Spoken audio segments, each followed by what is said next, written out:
Hello and welcome to Talking Geopolitics, the fortnightly podcast series from Geopolitical Futures. I'm Christian Smith, and a happy St. Patrick's Day to all of you listening on the day of release. On this episode, Geopolitical Futures Chairman George Friedman in Austin, Texas, wants to discuss the strange consistency of US foreign policy. We also sit down for a special interview with Geopolitical Futures Chief Operating Officer Antonio Colobosciano, who's in Bucharest, to talk about her new book, Contemporary Geopolitics and Geoeconomics 2.0. But first, Russia expert Ekaterina Zolotova in Moscow and head of analysis Alison Fedorka in Alexandria, Virginia, tell us about two significant upcoming events that have popped up on their radar since our last episode. Ekaterina, you've been taking a look at what is going on in the ongoing conflict between Russia and Ukraine. What's the story there? So the tensions in Donbass are growing, definitely.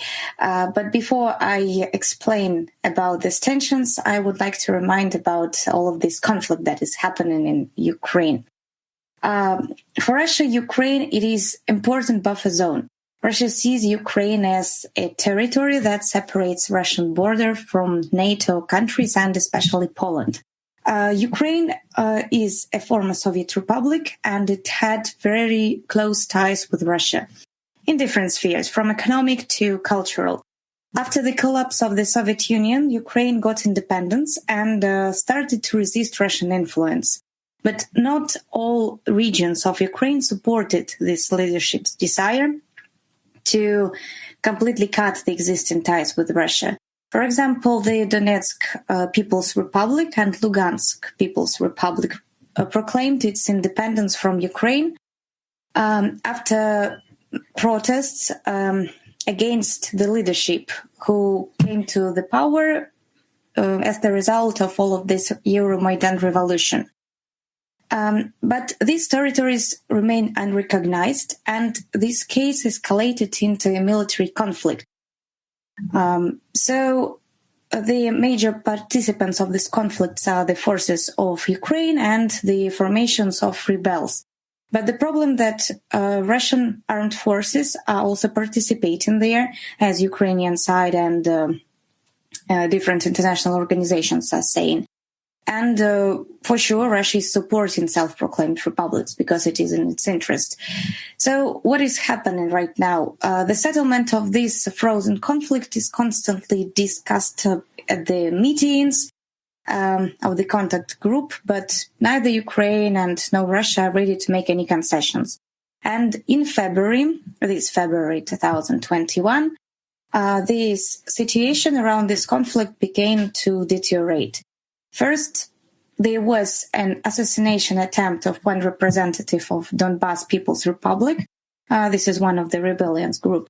Then the fighting intensified between Ukraine forces and the republics.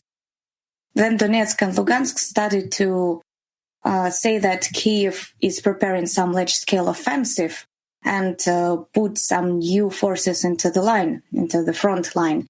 And worse, even the head of the Ukrainian delegation to this trilateral contact group, he noted that, he didn't rule out the deployment of full-scale conflict in this region.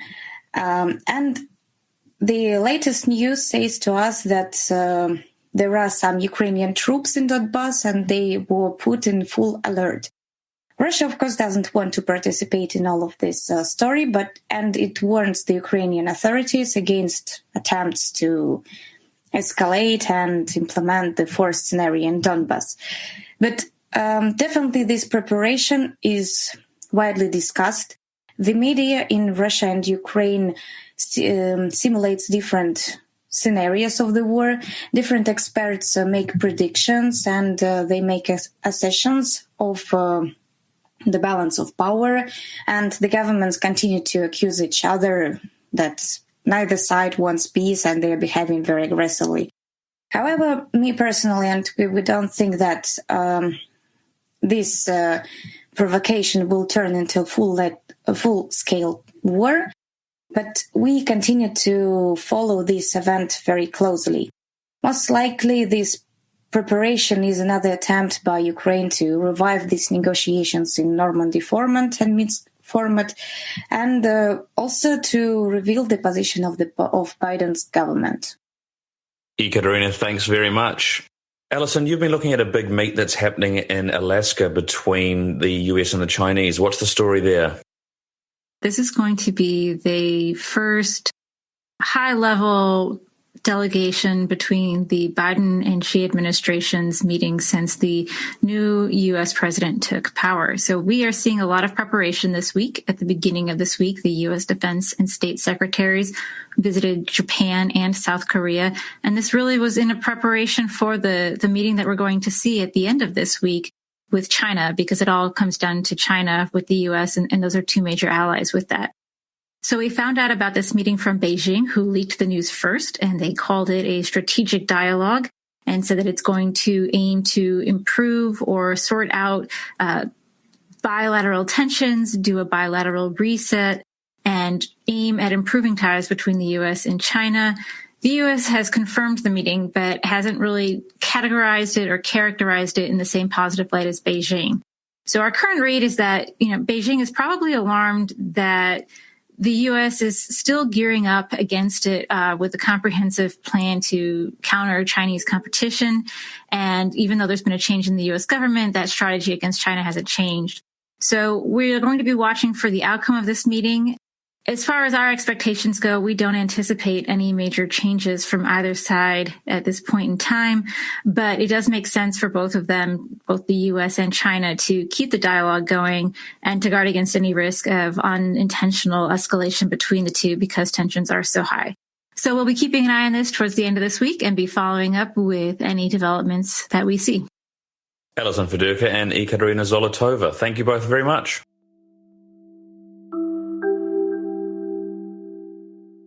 Right now, Antonia Coliboshano, Geopolitical Futures Chief Operating Officer, has a new book out.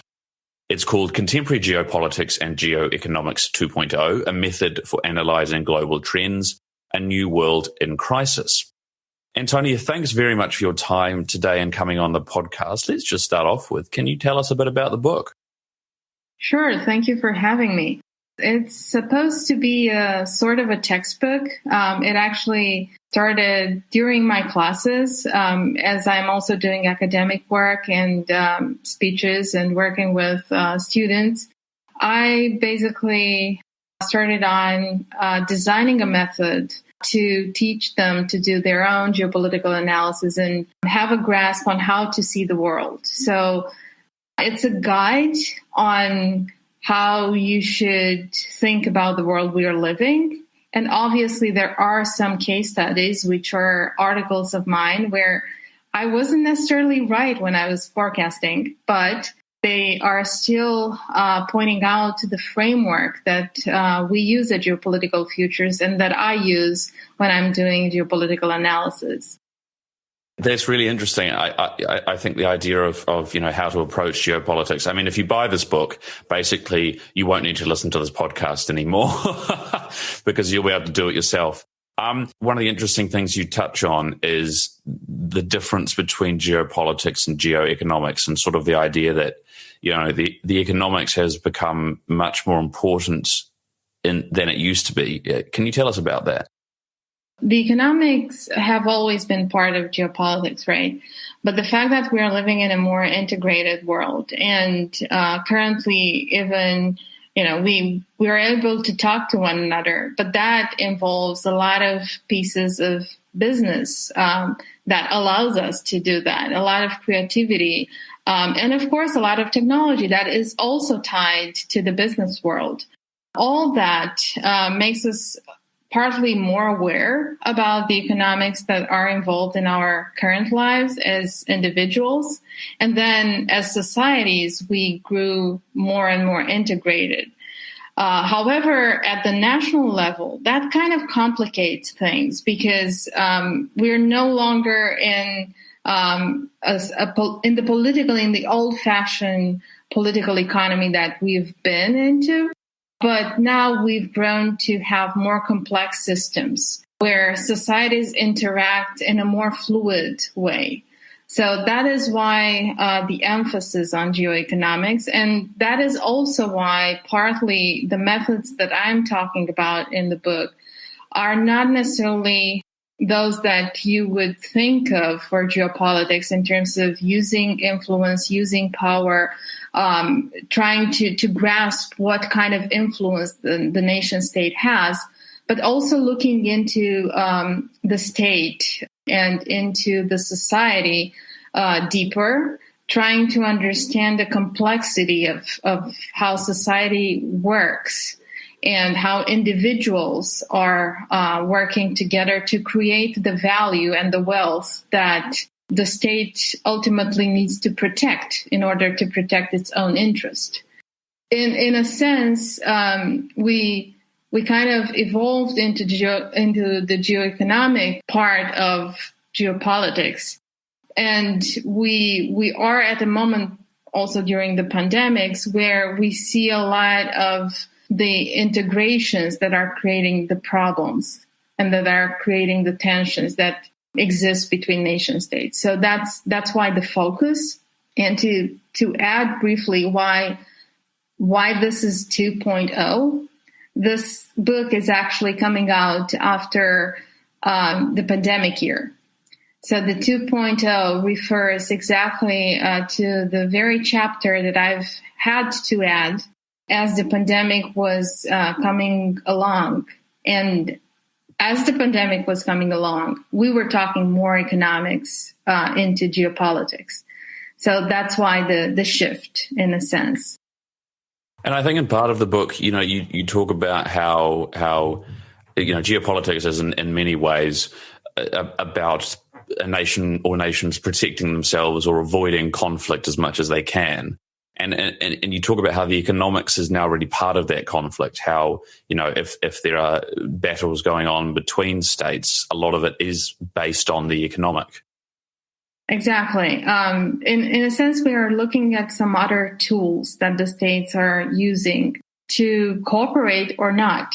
And those other tools are essentially and fundamentally linked to the human beings, the individuals, and their power to create new businesses that give power to the state. There is also one, if you'd like here, in the sense of creating tension. There's this tension that we see between the urban and the non-urban, between the classes, the different classes. That is purely socioeconomic tension.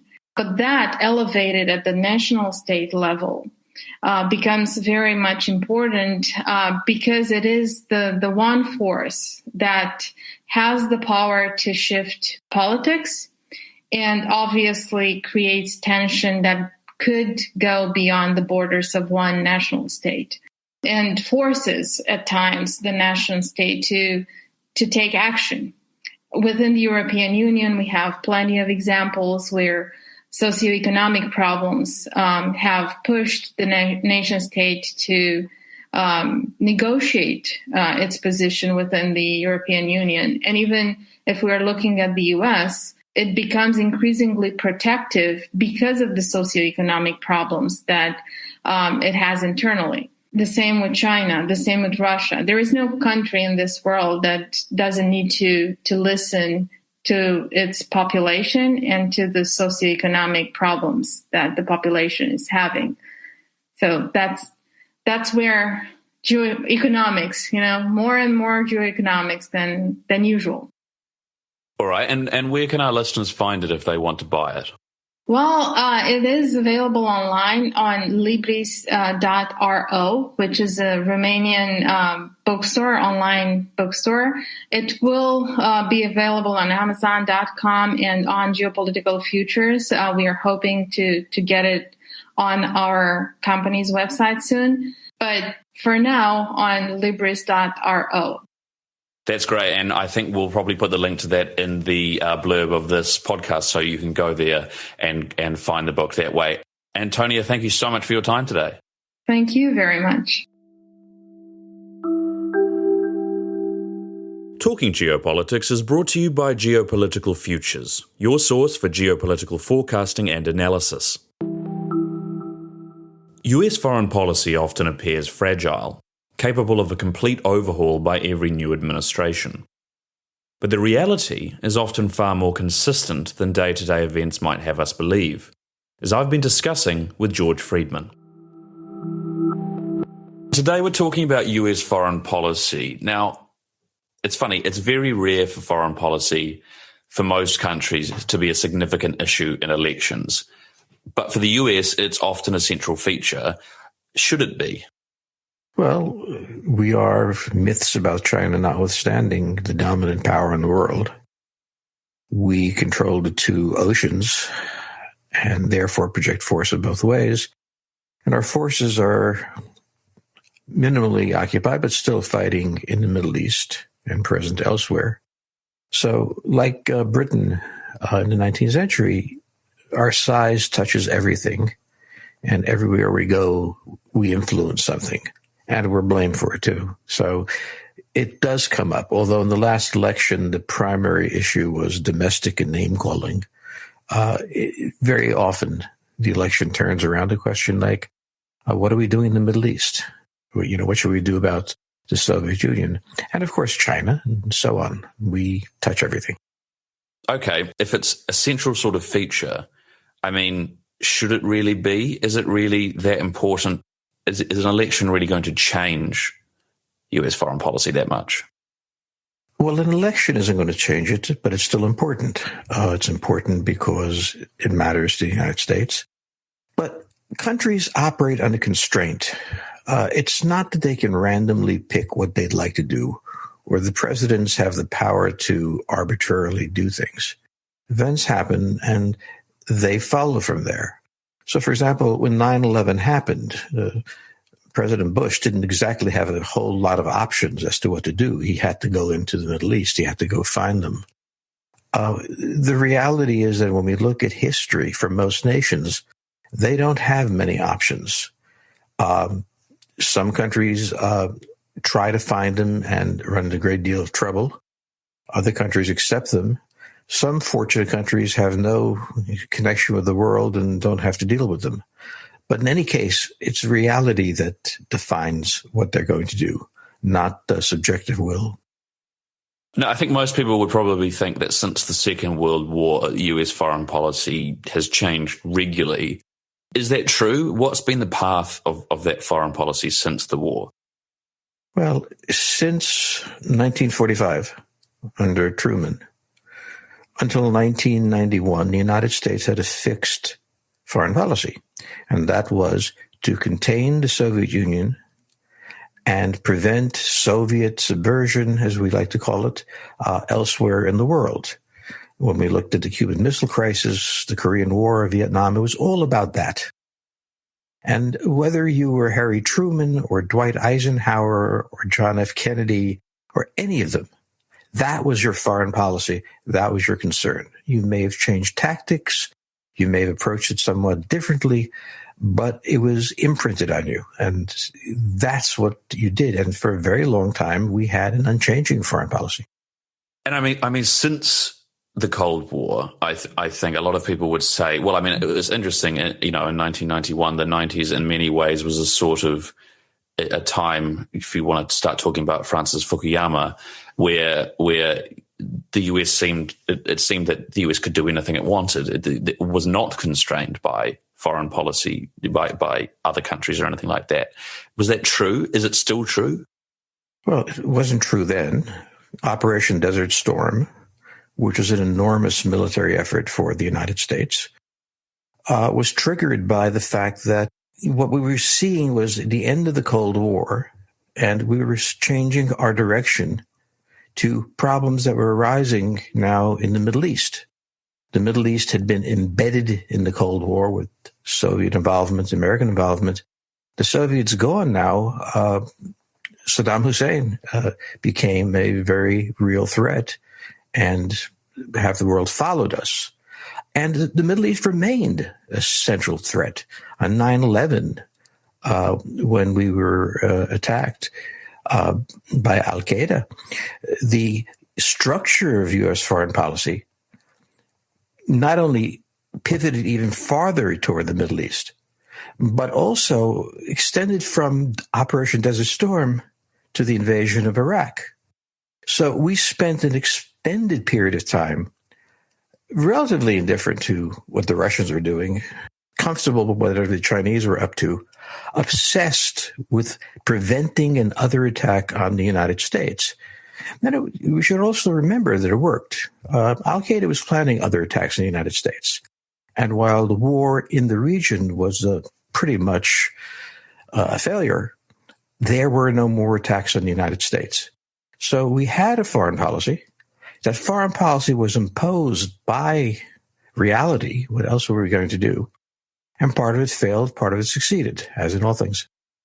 Let's turn, if we can, then to more recent times, the last decade or so. I think, most people would look at US foreign policy and say Obama and Trump were distinctly different. I mean, compared to what Obama wanted to do, Trump wanted to tear up alliances with the Europeans, or at least step back from them. He wanted to build a wall with Mexico. He wanted to enter a trade war with China, et cetera, et cetera, et cetera.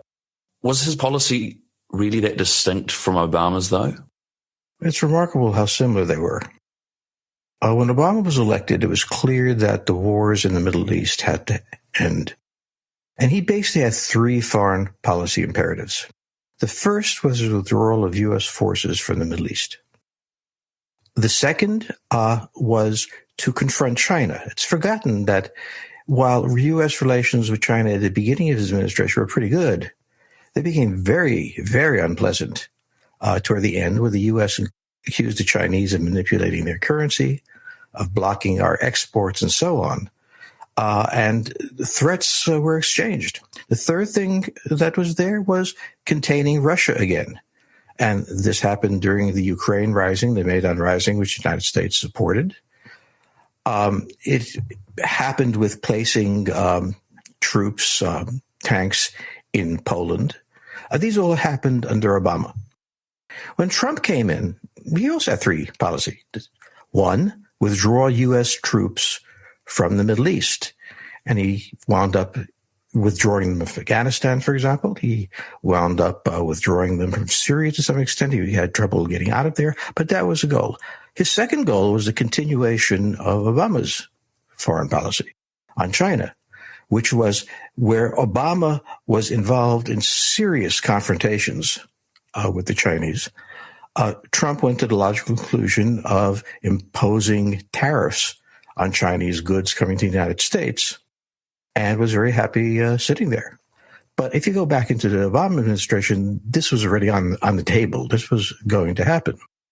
And the third thing, of course, that he did was to maintain U.S. forces in Poland and to continue it. And it was interesting. Obama and Trump had the same policy on Europe. We didn't care. Europe, aside from Poland, didn't much matter. Obama was much more polite than Trump. But aside from politeness, we basically said, look, you aren't a problem to the United States. Go with God. And the Europeans wanted to be the center of American foreign policy, and they just weren't. Now, we get to Biden. Biden has not yet addressed this, but is already deep involved in the Middle East. He's deeply involved in the question of Iran and matters of that sort and carrying out airstrikes. He has made it very clear that he intends to continue a very tough attitude toward the Chinese, that neither militarily nor economically is he going to back off. And finally, he's made it very clear that he regards Russian actions in Ukraine and Russian actions, particularly in Poland, as something that's unacceptable. He's keeping the troops there. So this triad of issues for the United States is very different from the monomaniacal, if you will, obsession with the Soviet Union. But the continuity between the three presidents is very striking. And in many countries, you'll find that sort of continuity. you have only so many choices. You have the world presenting you so many problems. And over time, you're going to be doing very similar things.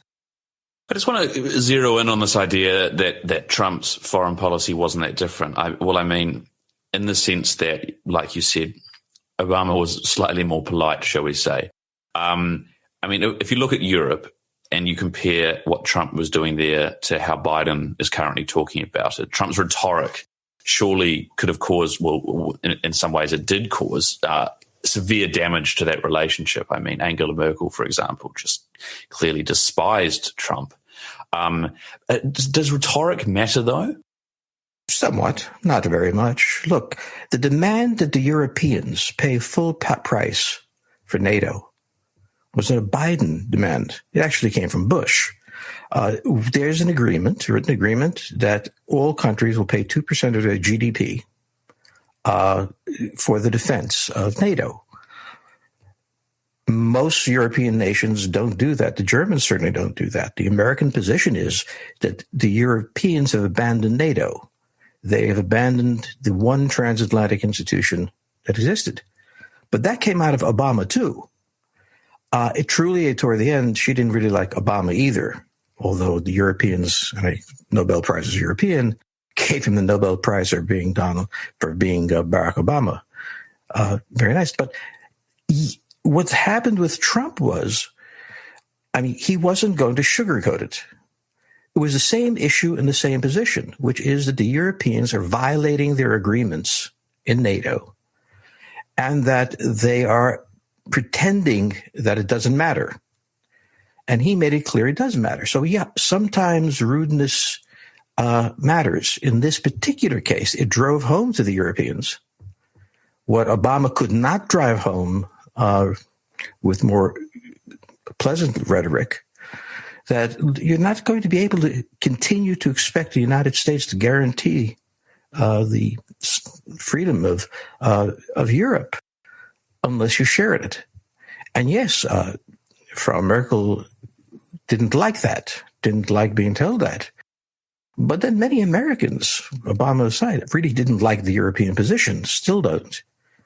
To be in an alliance with nations that don't live up to their agreements is troubling to the United States.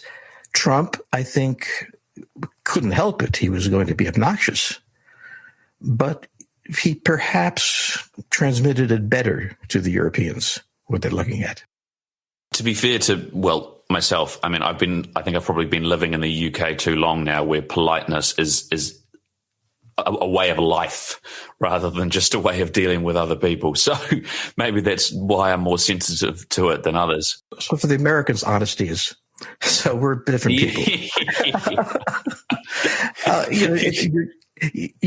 Britain is a different case, by the way, and was always a different case for Trump and for Obama, and I think will be for Biden. Britain is our partner. It has fought by our side. We've fought by their side. It's a different relationship. We expect different things from the continent. And one of the things is that the Europeans, when they hear politeness, confuse it with capitulation. And the issue here is that the United States felt during the wars in the Middle East that the Europeans did not support the United States with real forces, with real support. And therefore, since our problem was in the Middle East and NATO doesn't extend that far, what is the use of it?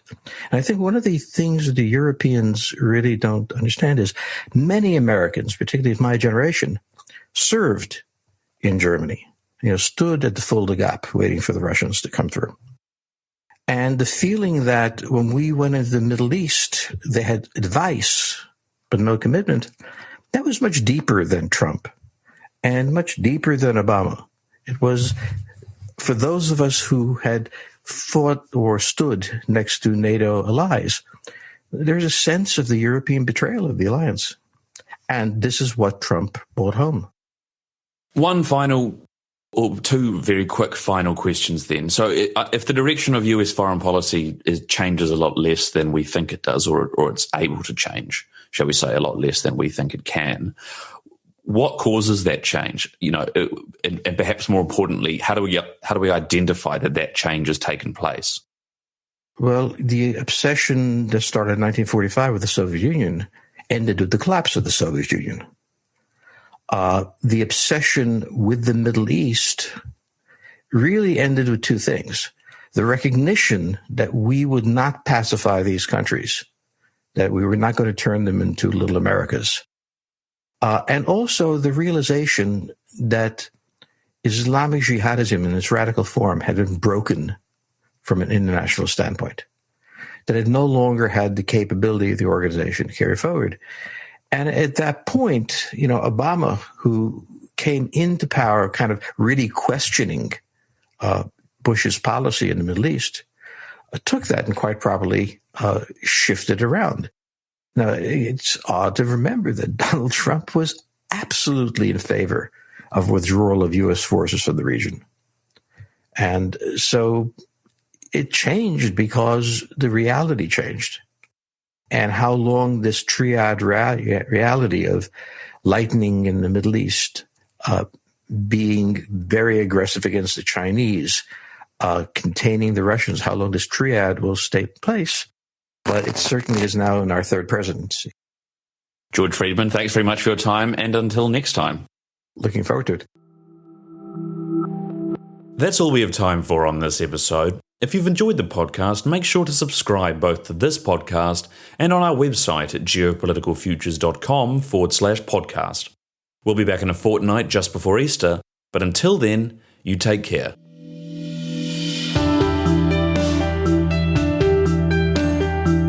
You've been listening to Talking Geopolitics from the team at Geopolitical Futures. If you like what you've heard, be sure to subscribe to Talking Geopolitics wherever you get your podcasts, so you'll be notified when a new episode becomes available. For more information and special offers for podcast listeners, go to geopoliticalfutures.com/podcast.